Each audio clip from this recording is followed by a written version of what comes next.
जय श्री कृष्ण। नमस्कार दोस्तों, स्वागत है आप सभी का मेरे यूट्यूब चैनल पर। दोस्तों, आज मैं आपको रविवार व्रत कथा सुनाने जा रही हूँ।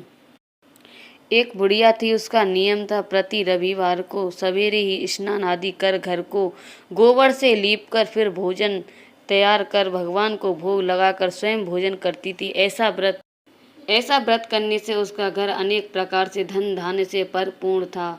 श्री हरि की कृपा से घर में किसी प्रकार का विघ्न या दुख नहीं था। सब प्रकार से घर में आनंद रहता था। इस तरह कुछ दिन बीत जाने पर उसकी एक पड़ोसन, जिसकी गौ का गोबर वह बुढ़िया लाया करती थी, विचार करने लगी कि यह वृद्धा सर्वदा मेरी गौ का गोबर ले जाती है, इसलिए अपनी गौ को घर के भीतर बांधने लगी। बुढ़िया को गोबर न मिलने से रविवार के दिन अपने घर को लीप न सकी, इसलिए उसने न तो भोजन बनाया न भगवान का भोग लगाया तथा स्वयं भी उसने भोजन नहीं किया। इस प्रकार उसके निहार व्रत किया।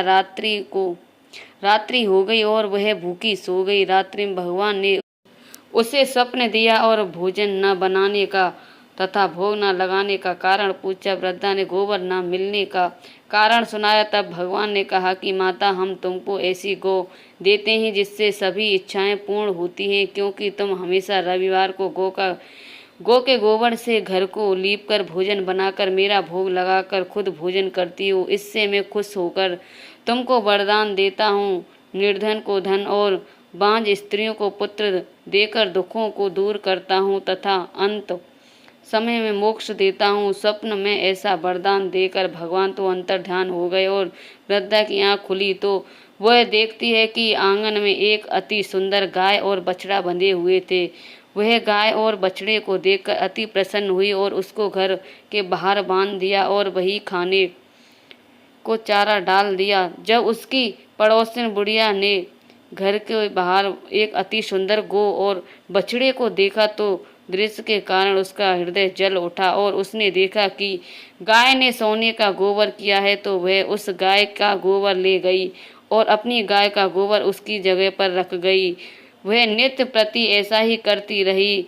सीधी सादी बुढ़िया को इसकी खबर नहीं होनी थी। तब सर्व व्यापारी ईश्वर ने सोचा कि चालाक पड़ोसन के कर्म से बुढ़िया ठगी जा रही है, तो ईश्वर ने संध्या के समय अपनी माया से बड़ी जोर के आंधी चला दी।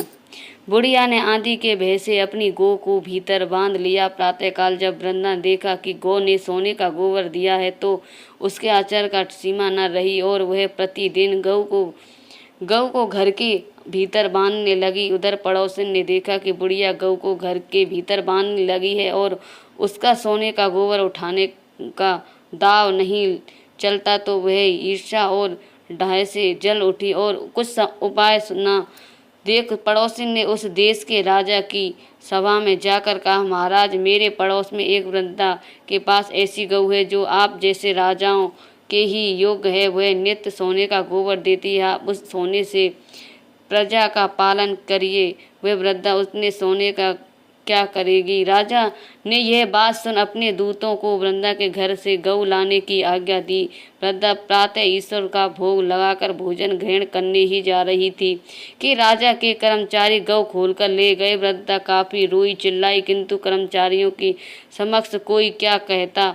उस दिन वृंदा गऊ को के वियोग में भोजन न खा सकी और रात भर रो रो कर ईश्वर से गऊ को पुण्य पाने के लिए प्रार्थना करती रही। उधर राजा गऊ को देखकर बहुत प्रसन्न हुआ, लेकिन सुबह जैसे ही वह उठा, सारा महल गोबर से भरा दिखाई देने लगा। राजा यह देखकर घबरा गया। भगवान ने रात्रि में राजा को स्वप्न में कहा, हे राजा, गाय वृंदा को लौटाने में ही तेरा भला है। इसके रविवार व्रत से प्रसन्न होकर मैंने गाय दी थी। प्रातः होते ही राजा ने वृंदा को बुलाकर बहू से धन के साथ सम्मान सहित गऊ और बछड़ा लौटा दिया।